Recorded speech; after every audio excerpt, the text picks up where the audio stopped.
Hello guys, කොහොමද ඉතින් ඔයාලට?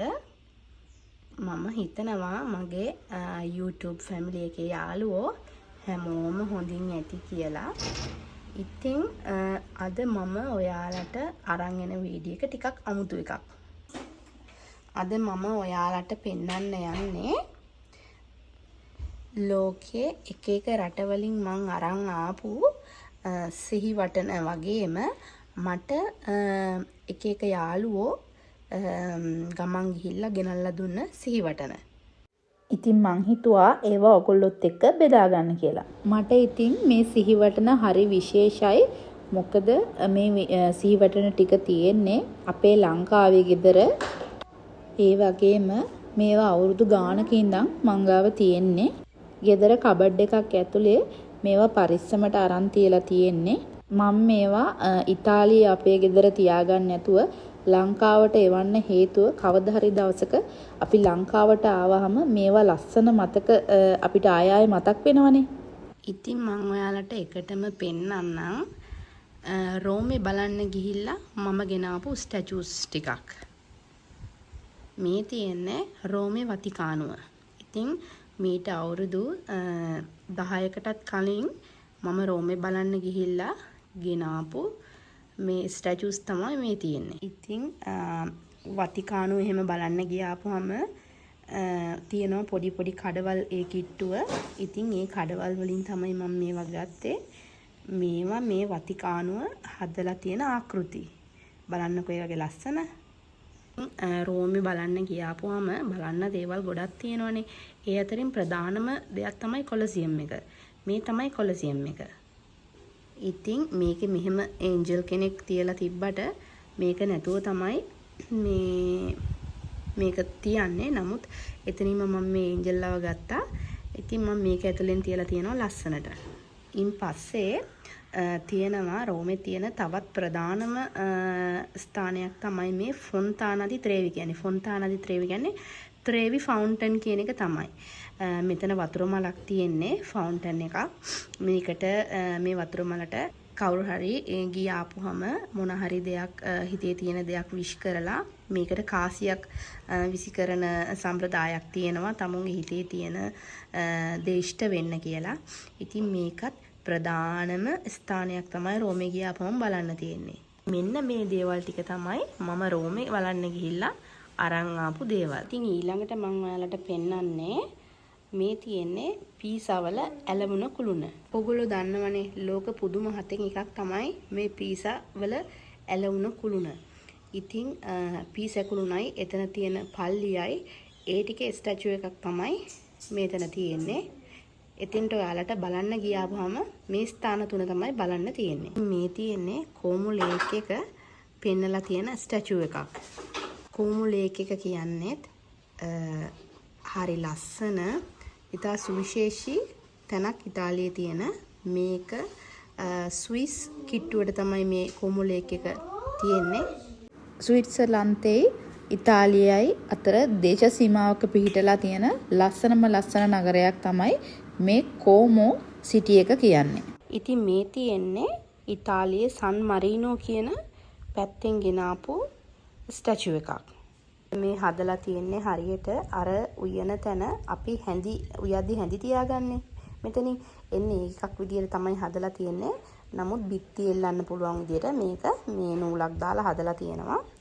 සන් මරීනෝ දන්න අය දන්නවා. ඉතාමත් ප්‍රසිද්ධ මුහුදු වෙරළක්. ඉතින් එහෙන් තමයි මේක ගෙනාවේ.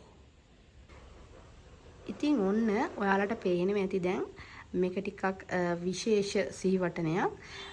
මේක අපේ අම්මා තමයි මට ගෙනල්ලා දුන්නේ. එයා ෆිරෙන්සේ ගිය වෙලේ ෆිරෙන්සේ කිට්ටුව තියෙනවා ග්‍රොත්තෙ දි ෆ්‍රාසාසි කියලා පොළොවට ගල් ගුහාවක්. මේ ගුහාව තනිකරම නිර්මාණය වෙලා තියෙන්නේ නිකන් වතුර මිදිලා වගේ. ඉතින් මේ ගුහාව ඇතුලේ තනිකරම මිදිච්ච හුණුගල් තමයි තියෙන්නේ. ඒ හුණුගල් වලට වතුරත් වැටිලා ඒවත් මිදිලා. ඉතින් හරි ලස්සන දෙයක් තමයි මෙතන තියෙන්නේ. මේකට Google එකේ සර්ච් කරලා බලන්න ෆ්‍රාසාසි කේව්ස් කියලා. ඉතින් පොළොවට තමයි මේක තියෙන්නේ. හරිම ලස්සනයි. වෙනමම ලෝකෙකට ගියා වගේ මේකට ගියාපුවම ඉතින් මේක ගෙනල්ලා දුන්නේ මට මගේ අම්මා. ඉතින් අපේ අම්මයි තාත්තයිත් කොහේ හරි ඇවිදින්න ගියොත් මට මොනාම හරි මේ වගේ මතක් වෙන දෙයක් ගේනවා. මේකත් ඉතින් ඒ දෙන්න ගෙනාවු ලස්සන මතකයක්. ඉතාලියේ තියෙනවනේ වැව් ලොකු වැව් තියෙනවා. ඉතින් මේ ලාගෝ මජ්ජෝරේ කියන්නේත් ලොකු වැවක්. ඉතින් මේ කිට්ටුවටත් හරියට සංචාරකයෝ යනවා. මේ ගොඩක් ලස්සනයි මේ තැන. ඉතින් මම ලාගෝ මජ්ජෝරේ ගියාට පස්සේ තමයි මේක අරන් ආවේ. ලාගෝ මජ්ජෝරේ මතක් තියෙනවා. අන්නකෝ ඒකේ ලස්සන ලාගෝ මජ්ජෝරේ ඇත්තටම ලස්සන නගරයක්. ලාගෝ මජ්ජෝරේට අවට එක නගරයක් විතරක් නෙමේ නගර විශාල සංඛ්‍යාවක් තියෙනවා. ඉතින් මේකෙන් පෙන්නන්නේ ඒ වැවත් එක්ක තියෙන ලස්සනම ලස්සන නගර ටික. වටා ඉදිවෙච්ච ගම්මානයක් තමයි මේ ලාගෝ මජ්ජෝරේ ගාව තියෙන්නේ. ඉතින් මේක හරිය ලස්සනයි. ඉතින් මීට අවුරුදු 10කට විතර කලින් තමයි මම මේ සීවටනේ ගෙනාවේ. ඔයාලට පේනවා ඇති. වෙනිසිය කියන්නේ වීදුරු කර්මාන්තයට ගොඩාක් ප්‍රසිද්ධ නගරයක්. ඉතාලියෙන්ම වීදුරු කර්මාන්තය කරන තැනක් තමයි වෙනිසිය. ඉතින් කවුරු හරි කෙනෙක් ගියාපුවම අනිවාර්යයෙන්ම මේ වීදුරු ස්ටැචු එකක් අරන් එනවා. මෙතන මේ තියෙන්නේ බෝට්ටුවක් පදින මිනිස්සෙක්. මොකද වෙනිසිය තාම මේ බෝට්ටු යනවා. මේවට කියන්නේ ගොන්දොලා කියලා. ඉතින් මේ බෝට්ටුවට අරන් යන මිනිස්සෙක් බෝට්ටුවක් පදින එකක් තමයි මේ තියෙන්නේ. කොහොම හරි මේකෙන් පොඩි කෑලි දෙකක් කැඩිලා ඒක තාම මේ පෙට්ටිය ඇතුලේ තියෙනවා. ඉතින් වෙනිසිය මතක් වෙන්න තමයි මම මේක ගෙනාවේ. වෙනිසිය කියන්නේ පුදුමාකාර ලස්සන නගරයක්. ඒක කොච්චර බැලුවත් එපා වෙන්නේ මේ වගේ ලස්සන ගොඩාක් වීදුරු නිර්මාණ අතින් කරන වීදුරු නිර්මාණ බලා ගන්න පුළුවන් ඔයාලට ගියාම හරිම ලස්සනයි. වෙනිසියේ ඇවිදින්න නම් අඩුම දවස් 3ක්වත් ඕනේ. මොකද ඒ තරම්ම ලස්සනයි. බලන්නකෝ මේ වීදුරු නිර්මාණය ලස්සන. ඉතින් මේ නිර්මාණය මම අරගෙන දැන් අවුරුදු 11කට විතර වැඩි. ඒක තාමත් මං ගාව තියෙනවා. මේ ඉන්නේ පිනෝකියෝ. පිනෝකියෝගේ නගරය තියෙන්නේ ෆිරෙන්සෙ වල. මේක මට ගෙනල්ලා දුන්නේ මම සැලොන් එක වැඩ කරන කාලේ මගේ ක්ලයන්ට් කෙනෙක්. එයා ෆිරෙන්සෙ ගිහිල්ලා එද්දි පිනෝකියෝගේ නගරෙන් මට මතක් වෙන්නේ කියලා තමයි මේ පොඩි පිනෝකියෝ මට ගෙනල්ලා දුන්නේ. මං හිතන්නේ මේ පිනෝකියට දැන් අවුරුදු 15ක් විතර ඇති. ඉතින් මේ තියෙන්නේ ඉතාලියේ කලාබ්‍රියා කියන නගරය. මේ සිතුවම මේ ස්ටැචු එක මට ගෙනල්ලා දුන්නේ කලාබ්‍රියා වල චිරෝ මරීනා කියන පැත්තෙන්. ඉතාලියේදී මම වැඩ කරපු දෙවෙනි සැලොන් එකේ බොස් තමයි මේක මට ගෙනල්ලා දුන්නේ. ඉතින් මේ හැම සිතුවමක් එක්කම ලොකු මතකයක් තියෙනවා.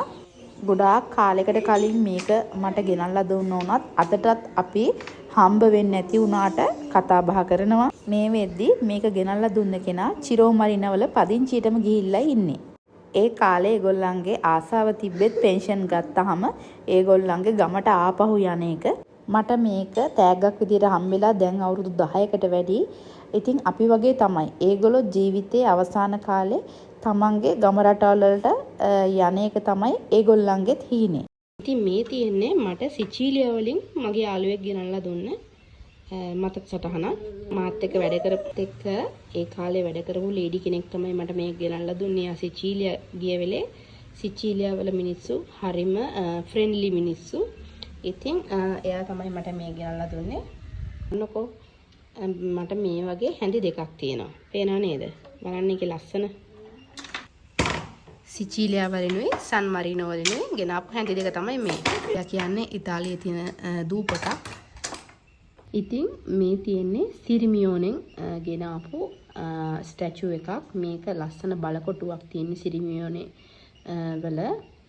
ඉතින් මේක තිබ්බේ අර වතුර ඇතුලේ වගේ තමයි. මේකේ වටේ බෝලේ අපේ අතින් බිඳුණා.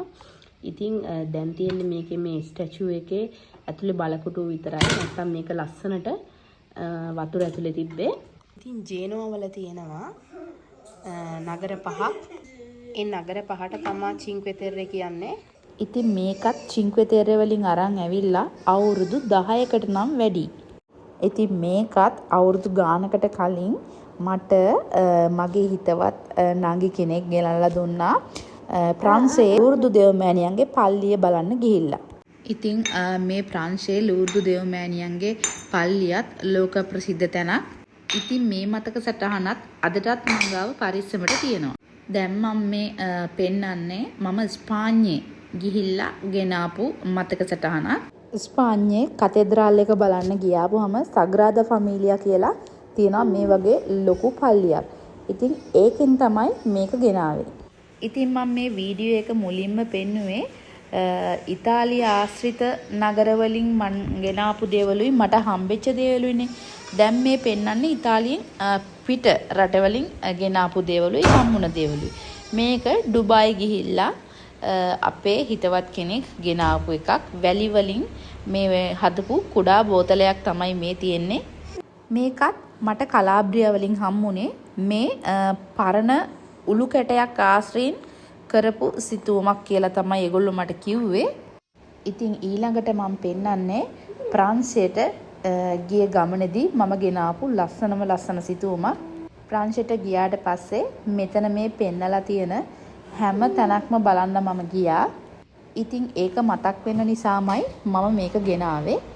ඒ තැන් ඔක්කොම තියෙන තවත් ලස්සන මේ වගේ සිතුවමක් මම අපේ අම්මට ගෙනල්ලා දුන්නා.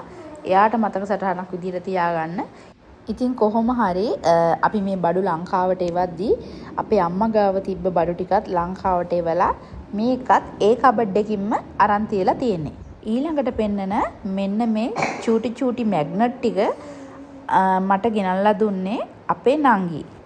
එයා ඉස්කෝලේ යන කාලේ දෙපාරක් ඉංග්ලන්ඩ් ගියා.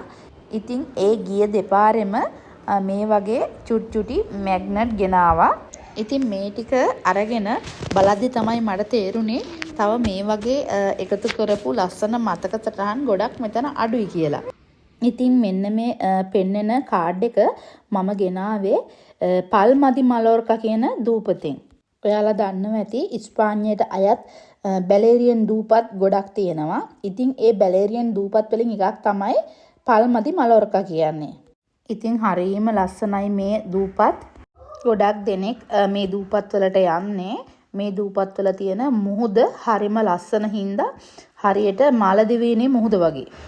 ඉතින් ඊළඟට මම මේ පෙන්නන්නේ කෝර්සිකා කියන ප්‍රංශයට අයත් දූපතෙන් මං ගෙනාපු පෝස්ට් කාඩ් වගේක්. මේ හැමතැනින්ම මතක් වෙන්න කියලා මං ස්ටැචුස් ගත්තා. ඒත් දැන් ඒවා මගේ අතින් මෙහෙ වෙලා දැන් ඉතුරුලා තියෙන්නේ පෝස්ට් කාඩ් විතරයි.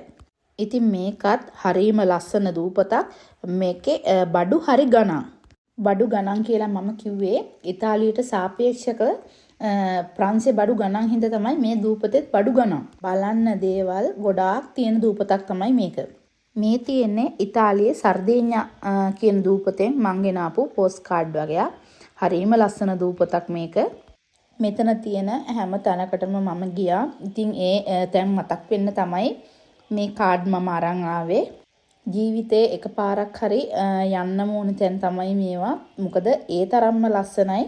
ඉතාලියේ විතරක් නෙමේ ගොඩාක් ටුවරිස්ලා එන තැනක් තමයි සර්දේඤ්ඤා කියන්නේ. මොකද මුහුද ඒ තරම්ම ලස්සනයි.